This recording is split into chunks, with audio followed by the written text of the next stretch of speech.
지난 한 주를 마무리하고 새로운 한 주를 준비하는 주일 아침, 어떤 마음의 양식을 챙기면 좋을까요? 주일 아침에 설레는 나눔 2주의 책, 왜 몰랐을까요? 소박해서 더 소중한 그 사랑, 이제야 압니다. 애틋한 그 마음, 미안합니다. 그리고 고맙습니다. 자, 오늘은 냉이꽃 내 아버지를 품고 오신 투찡 포교 베네딕토 수녀회 최인숙 효경 수녀님과 함께합니다. 수녀님 직접 스튜디오로 나와주셨습니다. 어서 오세요. 반갑습니다, 수녀님. 네, 안녕하십니까. 저는 투찡 포교 베네딕토 수녀회 서울수녀원의 최인숙 효경 수녀입니다. 초대해 주셔서 감사합니다. 네, 고맙습니다. 수녀님 긴장되세요? 네. 네, 공기가 많이 들어있네요. 네. 용기 내주셔서 감사합니다. 그러면 효경 수녀님이시잖아요. 네. 지금도 네 하시는데 물 한 모금 드시고 저는 효경하면 그 성령강림대축일에 뽑는 우리 효경도 떠오르는데 그 중에 맞아요. 하나가 또 그것도 있잖아요. 네. 용기. 네. 예, 그래서 효경 수녀님이 용기를 내서 오셨다. 그러니까 오늘은 성령이 강림한 날이다. 라는 생각도 하고 그 성령의 이끄심으로 여기 오셨다는 생각도 듭니다. 네.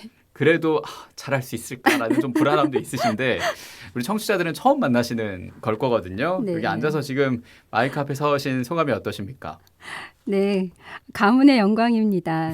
사실 냉이꽃 내 아버지를 출판하면서 이혜인 수녀님처럼 너무 유명해지면 어쩌나 걱정했었거든요. 그런데 예. 다행히 하느님의 섭리로 적당히 바쁘고 음, 이렇게 평화방송 라디오 2주의 책에 출연하여 하느님의 은총을 나눌 수 있게 되어서 정말 감격스럽습니다. 오늘이 계기가 되어 다음엔 가톨릭 평화방송 TV에도 출연하게 되지 않을까 기대가 됩니다. 왠지 책에서 또 뵐 것 같은 뭐 그런 예상도 하게 되고요. 저희가 라디오 인별 계정이 있어서 이 출연자들도 미리 예고를 하는데 수녀님과 함께하는 걸 이번 주에 제일 중요한 만남으로 저희가 정했거든요. 예, 더 유명해지시면 안 되는데 생각도 하게 되고 수녀님을 모신 이유가 있습니다. 오늘이 9월 21일이고 이제 다다음 주가 추석 연휴 시작입니다. 네. 근데 요즘은 추석 연휴 때 조상들을 찾아뵙는 것보다 그 전주일이나 전전주일에 많이 찾아뵙더라고요. 네. 그래서 대표되는 용인 천주교 공원묘원은 오늘부터 북적북적합니다. 예, 그래서 아마 가시는 길에 들으시는 분도 계시지 않을까 싶고 이럴 때 주님 곁으로 가신 가족들을 떠올리는 분도 있을 거고요.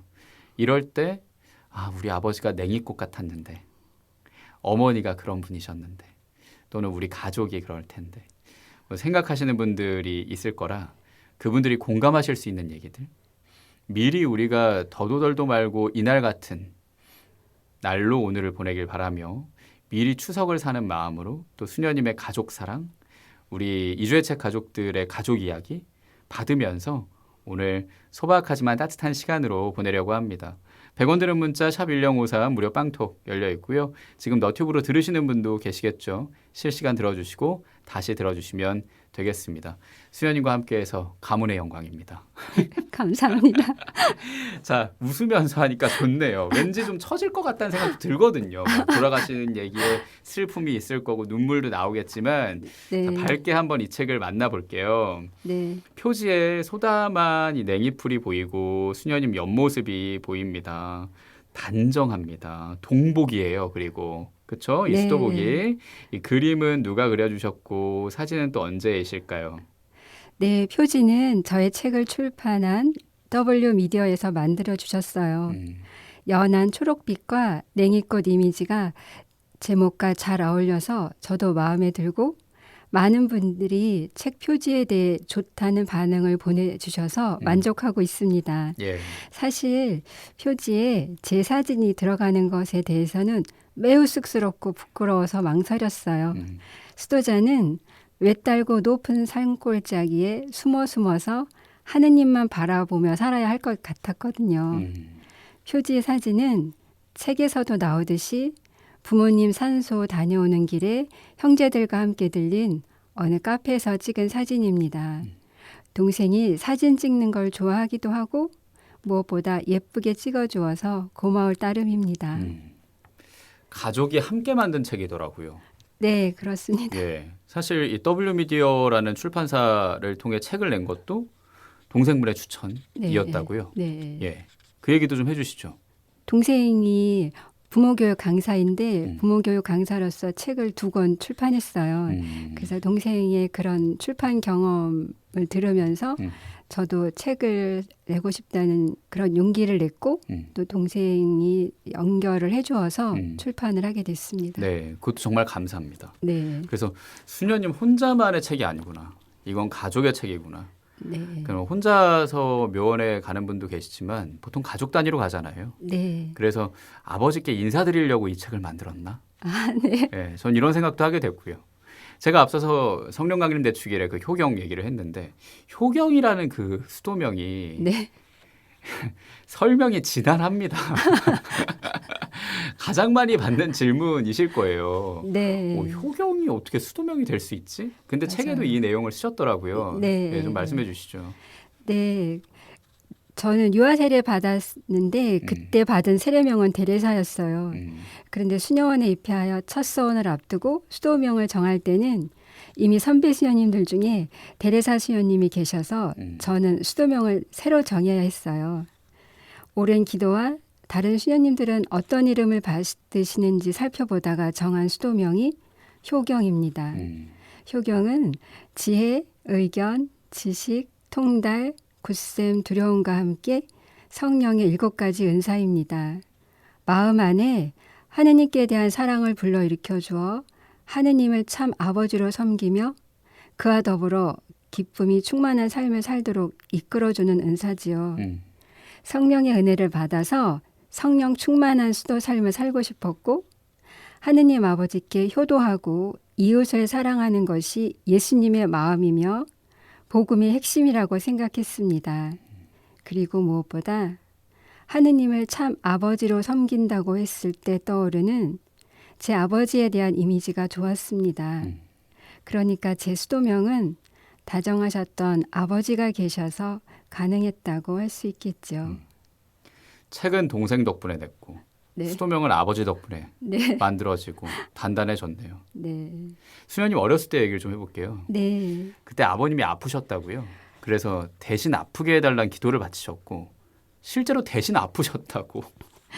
예. 네. 지금 생각하면 그때 한 10살 정도에 된 그 아이가 그런 기도를 했다는 것이 대견하기도 하고 한편 안쓰럽기도 합니다. 예. 아픈 아버지 앞에서 느끼던 무거운 집안 분위기와 무엇을 어떻게 해야 할지 몰라 움츠러들던 어린 마음은 차라리 내가 아픈 것이 더 낫겠다고 생각했던 것 같습니다. 그래서 하느님께 차라리 아버지 대신 제가 아프게 해주세요 라고 기도했던 거지요. 그 기도를 들으신 하느님께서 저에게 병을 허락하신 건지는 잘 알 수 없지만 저는 중1 때 척추결핵이라는 병에 걸리게 됩니다. 아이고. 자식이 아프니 부모님께서는 당신 아프신 것보다 더 힘들어하시고 괴로워하셔서 그런 기도는 하는 것이 아니구나 싶었습니다. 그때 있었던 일들과 하느님 체험을 경향잡지 신앙체험수기 공모에 보냈었는데 선정이 되어 1986년 9월 경향잡지에 실리기도 했었어요. 그랬군요.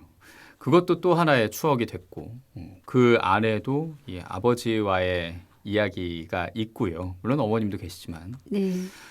수도원에 입회하겠다고 부모님께 말씀을 드렸는데 아버님이 예상과 다른 반응을 보이셨다고 합니다. 네. 수녀원에 못 가게 되는 줄 알고 깜짝 놀랐습니다. 수녀원 입회에 대해 말씀드렸을 때 아버지께서 안 가면 안 되냐 하실 줄 정말 몰랐습니다.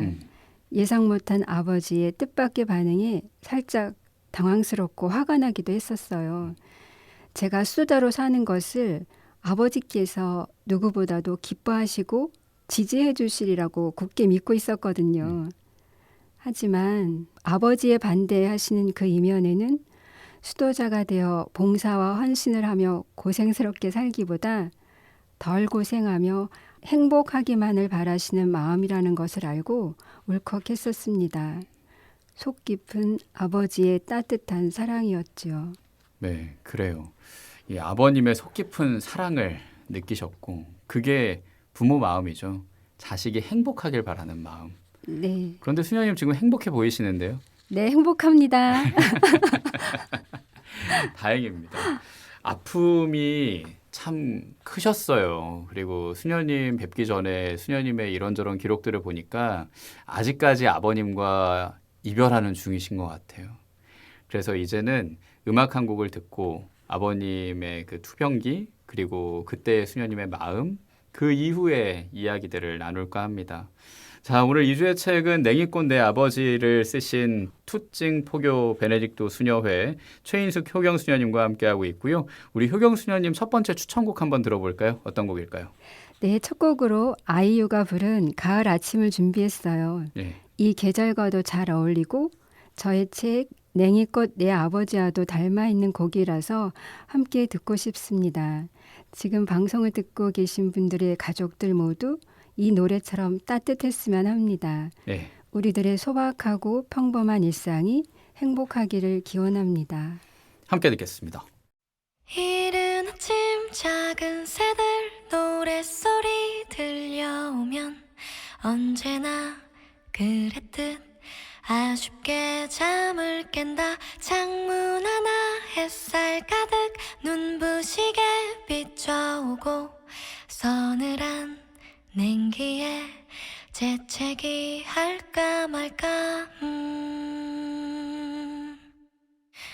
눈 비비며 빼꼼히 창밖을 내다보니 335 아이들은 제잘되며 학교 가고 산책 갔다 오시는 아버지의 양손에는 효과를 알 수 없는 약수가 하나 가득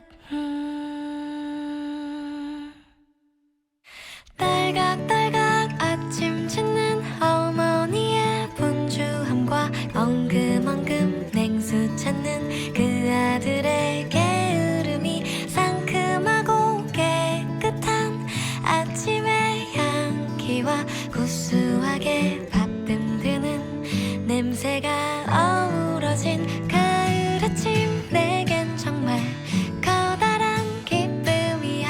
가을 아침 내겐 정말 커다란 행복이야. 응성만 부렸던 내겐 파란 하늘 바라보며 커다란 숨을 쉬니 드높은 하늘처럼 내 마음 편해지네. 텅 빈 하늘 언제 왔나. 고추 잠자리 하나가 잠덜 깬 듯 엉성이 돌기만 빙빙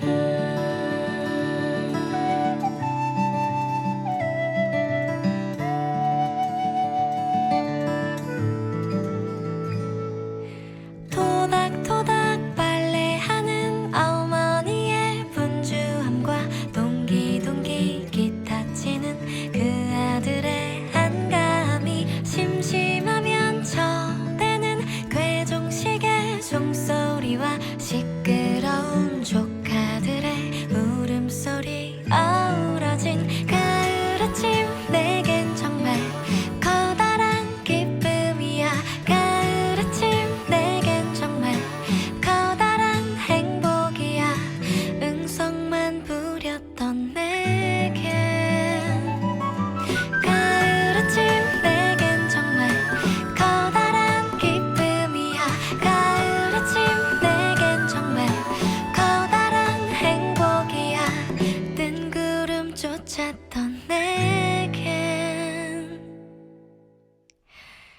이른 아침 작은 새들 노랫소리 들려오면 언제나 그랬듯 아쉽게 잠을 깬다.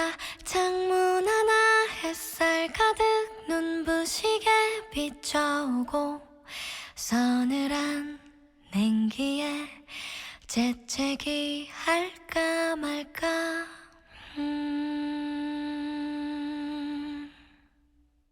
가을 아침이었습니다. 아이유의 목소리로 들었고요. 양희은 원곡이죠. 자, 오늘 냉이꽃 내 아버지를 만나고 있습니다. 이 책을 쓰신 투증 포교 베네딕토 수녀회 최인숙 효경 수녀님과 함께하고 있고요. 그 책을 펴보면 목차가 나오니까 그 목차의 구성도 눈에 들어오죠. 네. 담담한 기록에 이어지는 수녀님의 수많은 기도들이 있습니다. 아예 뒤에는 기도를 넘어 그 편지만 좀 엮어놓은 챕터도 있고요. 평소에 다 쓰시고 또 보관하고 그러신 걸까요? 어떨까요? 네, 평소에 메모를 자주 하는 편이고요. 매일 일기를 쓰고 있습니다. 사건과 사건, 경험과 갈등 속에 단어와 언어들이 하나둘 가슴속에 쌓이면 그걸 말보다는 글로 토해내듯 적게 됩니다. 손으로 쓰기도 하고 핸드폰 메모장에 적기도 하는데 그렇게 모아놓은 단상들이 책을 출판하는 데 기반이 되었어요. 책의 구성은 모두 랩으로 되어 있습니다. 일부에는 아버지께서 2013년 4월에 말기암 선고를 받으시고 10월에 선종하시기까지 주로 호스피스 병동에 계실 때의 돌봄 이야기를 담았고 2부에는 선종하신 이후 장례와 애도 과정, 아버지의 유산, 돌아가신 지 한 달 후, 1주기, 10주기 등 애도와 상실 속에 살아가는 마음 풍경을 3부에서는 아버지와의 추억과 제가 경험한 죽음 그리고 갑작스럽게 떠난 오빠 이야기를 조심스럽게 풀어놓았습니다. 그리고 마지막 4부에서는 1993년 가족 면회도 안 되던 법정 수령기 때 아버지와 주고받은 편지를 실었습니다. 저의 이야기를 나눔으로써 가족을 떠나보내고 힘들어하는 이들이나 노부모님을 돌보며 어려움을 겪는 이들에게 위로와 치유를 전해주고 싶었습니다. 그리고 그 치유가 전해집니다. 네, 감사합니다. 네, 저도 그걸 받았고요. 네, 일부의 그 도입 호스피스로 말씀을 하셨는데 호스피스 들어가기 전에 얘기도 저는 눈물 지으면서 읽었거든요. 사진 찍고 여행 가고. 그러니까 말입니다. 그 전에. 근데 그 시간이 마냥 행복하지만은 않더라. 네. 그리고 후회되더라. 네. 그 부분이 제일 좋았어요. 그러니까 수녀님이니까 왠지 이럴 것 같아가 아니라 수녀님도 사람이야. 수녀님도 부족한 부분이 있어요. 라는 걸 솔직하게 꺼내주시는 그 모습이 저는 같이 공감하게 되고 그리고 위로로 다가오더라고요. 그저 환자를 곁에 둔 가족의 모습 네. 그 자체라고 해야 될까요? 자, 제가 이 앞부분을 얘기했는데 이제는 수녀님이 고른 부분을 한번 들어볼게요. 네. 냉이꽃 내 아버지 중에 수녀님의 마음에 와닿았던 부분을 최인숙 효경 수녀님의 육성으로 듣고 이어가겠습니다.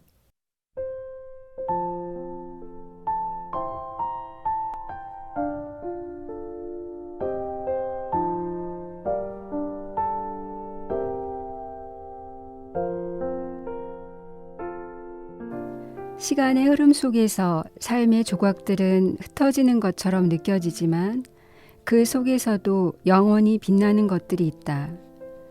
기록은 종이 위에 새겨진 흔적이고 기억은 마음 깊숙이 자리한 소중한 추억이다. 아버지의 사랑은 기록되고 기억됨으로써 더욱 선명하게 내 삶의 일부가 되었다. 기록하기 전에는 아련한 그림자처럼 희미했지만 기억과 기록은 아버지와 나를 잇는 끈을 더욱 단단하게 엮어주었다. 이 책을 쓰고 정리하는 동안 창밖으로는 눈이 내렸고 꽃이 피었다 졌으며 한여름의 열기가 낙엽이 되는 자연의 순환이 지나갔다. 그 사이 아버지는 별이 되어 다녀가시기도 했고 썼다 지우는 문장 옆에 함께 서 계시기도 했다. 어떤 장면을 기억하다 왈칵 눈물을 쏟을 때면 어느새 다가오셔서 토닥여 주셨다. 하느님 아버지께서 이끄시어 아버지와의 사랑을 기록한 이 책이 독자들의 마음에 작은 위로가 되기를 바란다. 때로는 드넓은 하늘이 되어 답답함을 풀어주고 때로는 조용히 눈물을 닦아주는 손수건이 되고 또 때로는 희망의 씨앗이 되어주기를 바란다. 이 책이 노부모님을 모시는 고단한 어깨에 아프신 부모님을 돌보는 지친 손끝에 닿아 작은 힘이 될 수 있기를 소망하며 기도를 꾹꾹 눌러 담는다.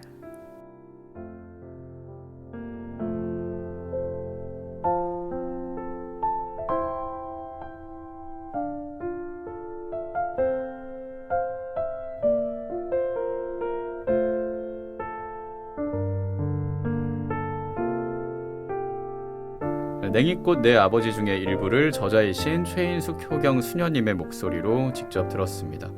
방금 낭독하신 부분이 이 책 속의 어느 부분일까요? 네, 에필로그의 일부입니다. 에필로그의 일부.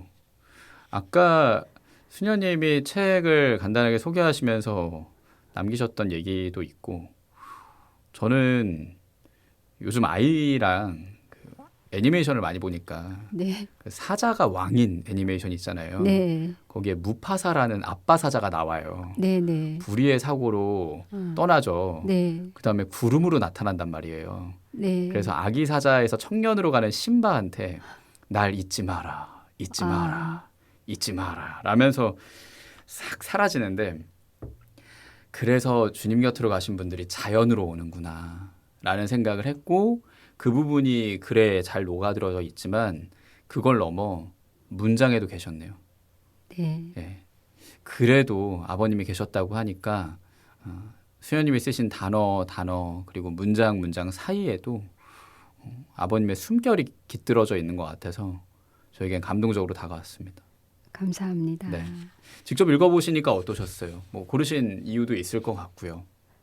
어느 부분을 읽을까 많이 고심을 했는데 이 책을 쓰는 과정 아니면 의도 이런 것들이 이 부분에 잘 녹아져 있다고 생각이 돼서 이 부분을 골랐습니다. 네. 그 결국 나누고 싶으신 마음이 큰 거죠. 네. 예. 수녀님처럼 지금도 아파하는 분들이 계실 거고 아버님처럼 투병하시는 분들도 계실 테니까요.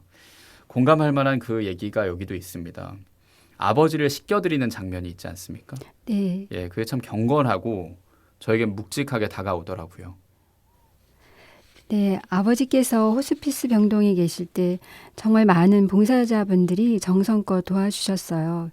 특별히 목욕 봉사해 주시는 분들이 계셨기에 저도 아버지의 발을 씻겨드릴 수 있었습니다. 아버지께서 양치질 하시는 걸 도와드리거나 얼굴과 손을 닦아드리는 것은 자주 했었는데 발을 닦아드릴 생각은 못했었어요.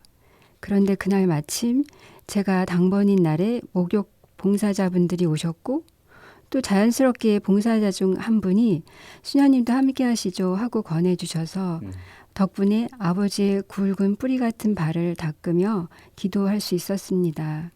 아버지의 삶을 지탱해온 발을 씻으며 왠지 경건한 느낌이 들고 거룩함이 느껴졌던 시간이었습니다. 제 결혼 전에 뭐라도 좀 해드려야겠다 싶어서 저도 어버이날에 아버지 발을 한번 씻겨드렸거든요. 아, 그러셨어요? 그 풋크림이라고 네. 핸드크림 같이 그거 발라드리고 근데 아버지가 묵직하게 한마디 하셨거든요. 아, 평소에 잘해. 네. 평소에 잘합시다. 근데 그 호스피스 얘기를 하니까 또 호스피스에서 한 30년 정도 봉사하신 수녀님이 네. 인터뷰를 하는데 그렇게 말씀하셨어요. 잘 죽는다는 건 잘 사는 거죠. 네. 그러니까 뭔가 해드려야겠다라는 그 마음이 있다면 평소에 잘 해야 되며 내 매일매일을 잘 살아가는 게 네. 그게 효경의 길이지 않나. 네. 예. 수녀님의 이 발을 씻겨드린 추억과 그리고 또 저의 경험에서 그걸 전할 수 있지 않을까 싶고 그래서 환자이신 부모님들이 자녀들에게 제일 바라는 게 그걸 것 같아요. 너무 슬퍼하지 않고 자기 삶 잘 사는 거 네. 네. 무엇보다 그렇죠. 건강하게 네. 책 속에 이 문장이 눈에 들어왔어요. 아버님보다 수녀님이 환자 같아요. 이게 그 병간호 해주시는 분이 수녀님한테 얘기해 주셨던 말이잖아요. 네. 환자의 가족으로 건강하게 살아가는 법. 그때를 돌아보고 지금 생각하면 어떤 게 있을까요? 네. 환자와 함께하는 가족의 삶은 아픈 당사자 못지않게 지치고 힘든 길이었습니다. 맞아요. 그 시간을 지나고 돌아보니 환자의 가족이 건강하게 살아가기 위해 꼭 필요한 것은 자신을 잃지 않는 작은 쉼이었어요. 당장 눈앞에서 고통스러워하는 환자에게 모든 것을 쏟아붓다 보면 자신을 돌보는 일은 미루게 되고 때론 사치스럽게 느껴지기도 했죠. 그러나 가족이 지치면 환자에게도 온전히 사랑을 나누기가 어려웠습니다. 짧은 산책, 따뜻한 차 한 잔, 누군가에게 마음을 털어놓는 시간이나 글로 적어보는 등 그런 작은 틈이 그 시간을 버텨내는 데 도움이 되었습니다. 또 하느님께 제 마음을 그대로 맡기는 기도가 큰 힘이 되었어요. 다정함은 체력에서 나온다고 합니다. 그러니 지금 환자를 돌보시는 가족분들 모두 환자를 사랑하는 것처럼 자신을 돌보는 것도 사랑의 한 모습임을 잊지 않으셨으면 합니다. 수녀님은 결국 글이었네요. 네. 좀 단상을 쓰시면서 내 마음에 쉴 공간을 마련하셨다고 했고 네. 운동합시다. 뭐 네. 이런 5글자로도 정리가 될 것 같은데 수녀님 운동하셨어요? 뭐 하셨어요? 저 걷는 거를 좋아해요. 산책을 일부러 네, 하셨군요. 네. 네. 주로 어디로? 호스피스 병동에 계실 때는 그 뒷산 오면산 거기를 걸었고 또 집 근처에 당시 성남에 있었으니까 탄천 그런 곳을 음악 들으면서 많이 걸었습니다. 결국은 그게 제일 네. 중요하겠네요. 네. 제일 가까운 곳에서 내가 할 수 있는 간단한 운동으로부터 시작을 하는 거. 네. 예. 그리고 난 후에 아버님을 주님 품으로 보내셨습니다. 그리고 책이 절반 정도 남아 있죠. 그 이후에도 유가족으로 살아가시면서의 이야기, 또 수도 생활하면서 아이들의 장례도 치르십니다. 사랑하는 사람을 주님 곁으로 보낸 후에 세상을 살아가는 법. 그걸 글로써 조금이나마 터득하신 내용으로 풀어내셨더라고요. 네. 사랑하는 이를 주님 품에 먼저 보내드린다는 것은 말로 다 할 수 없는 아픔입니다. 저도 아버지를 떠나보내고 수도자로서 어린 아이들의 장례를 치르면서 그리움은 절대 사라지지 않는다는 것을 배웠습니다. 그러나 동시에 배운 것이 또 있어요. 그리움과 아픔 속에서도 사라지더라는 것이죠. 삶은 때로 버거울 만큼 힘들지만 살아야 한다는 것, 살아내는 그 자체가 사랑임을 배웁니다.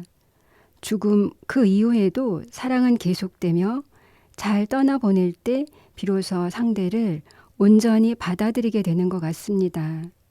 그러니 슬픔을 억지로 지우지 않으셔도 괜찮습니다. 눈물 속에서도 하루하루를 살아내는 것, 그 자체가 이미 큰 용기입니다. 우리는 모든 것, 슬픔조차도 완벽하게 극복하고 빨리 털어버리려고 하지만 그리움도 고통도 함께 살아가는 법을 배워나가야 할 것 같습니다. 슬퍼해도 괜찮고 조금은 쉬어가도 괜찮습니다.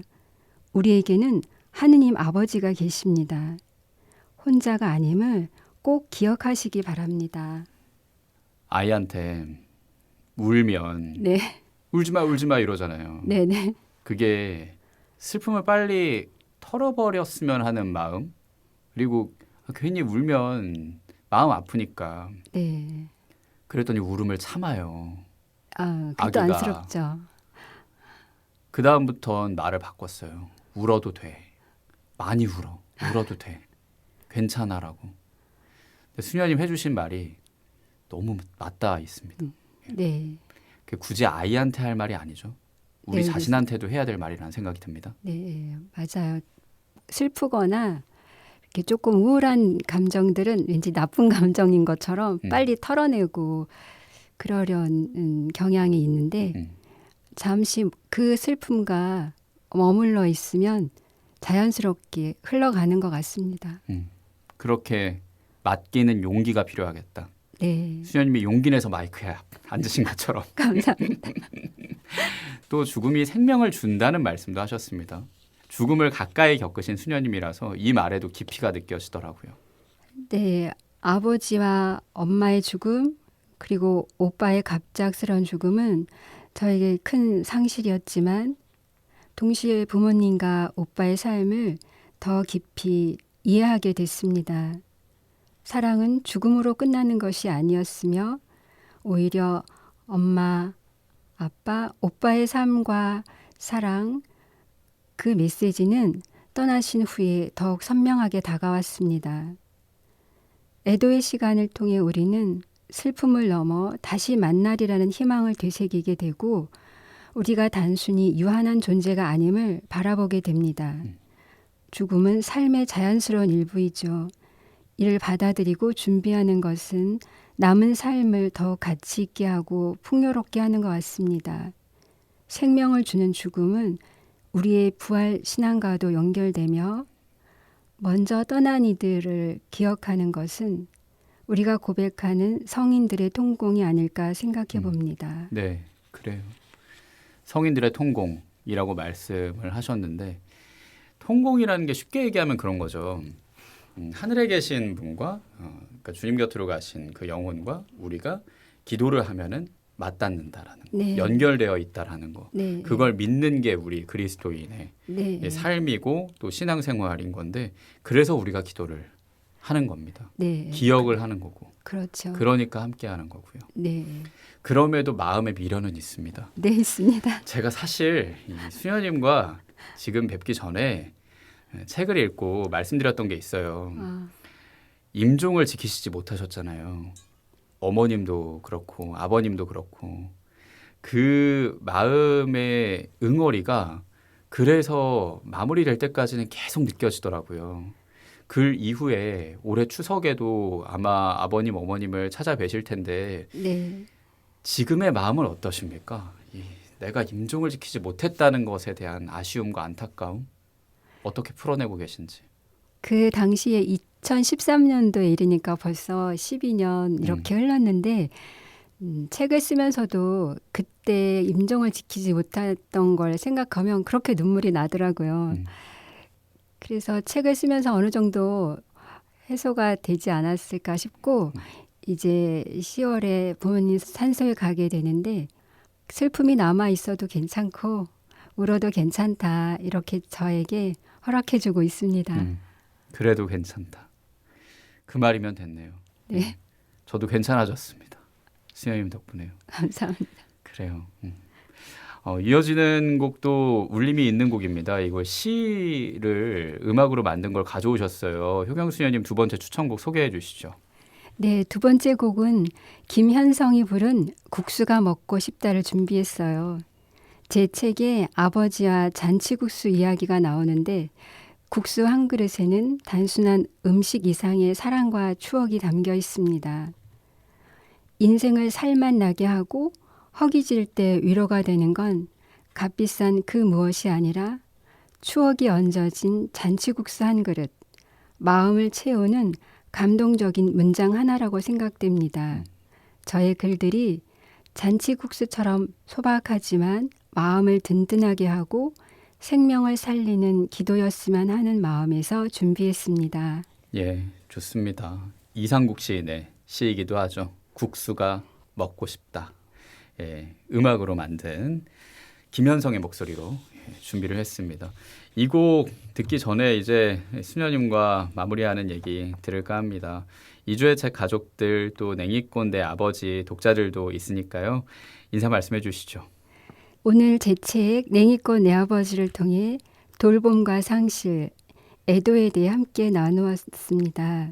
초고령화 시대에 부모님을 돌보는 일이 어느새 우리 삶의 자연스러운 한 부분이 되어가고 있지만 돌봄은 여전히 쉬운 일은 아닙니다.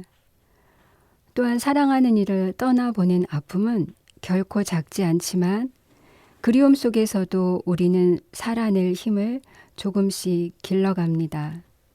특별히 자살 유가족으로 살아가시는 분들께 말씀드리고 싶습니다. 여러분들이 살아낸 하루하루는 이미 큰 사랑이고 하느님께서는 그 발걸음을 기억하고 계십니다. 어려운 일인 줄 잘 알지만 부디 자책의 어둠에서 벗어날 수 있으시기를 빕니다. 그리고 혼자가 아니라는 것을 꼭 잊지 않으셨으면 합니다. 오늘 이 자리를 허락해 주신 평화방송 라디오 2주의 책 가족 여러분, 그리고 이미 제 책을 읽으셨거나 앞으로 만나주실 독자 여러분, 진심으로 감사드립니다. 저의 작은 글 한 줄이 누군가의 마음에 빛과 위로가 되기를 소망합니다. 감사합니다. 고맙습니다, 수녀님. 맞습니다. 장례미사나 연도나 그런 마음으로 하잖아요. 네. 영원한 안식을 고인에게 주길, 또 영원한 빛을 그에게 비추길. 그게 유가족들한테도 똑같이 적용되는 말이라는 생각을 했습니다.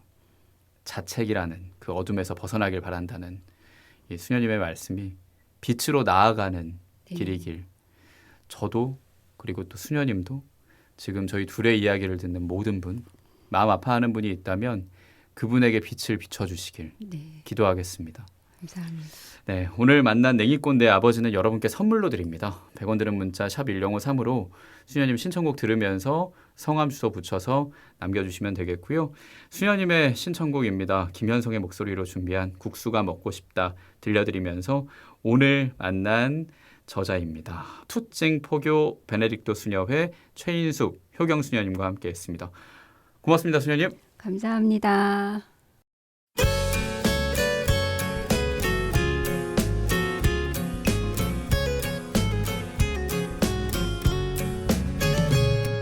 사는 일은 밥처럼 물리지 않는 것이라지만 때로는 허름한 식당에서 어머니 같은 여자가 끓여주는 국수가 먹고 싶다.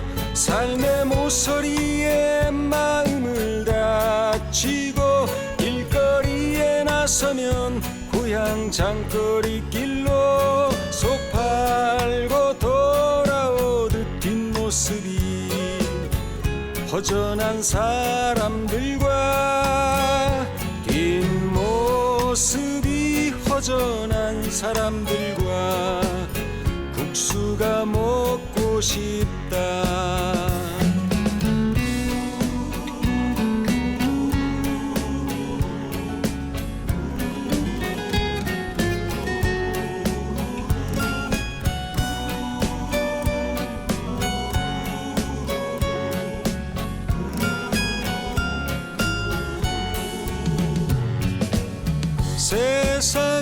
세상은 큰 잔치집 같아도 어느 곳에선가 늘 울고 싶은 사람들이 있어.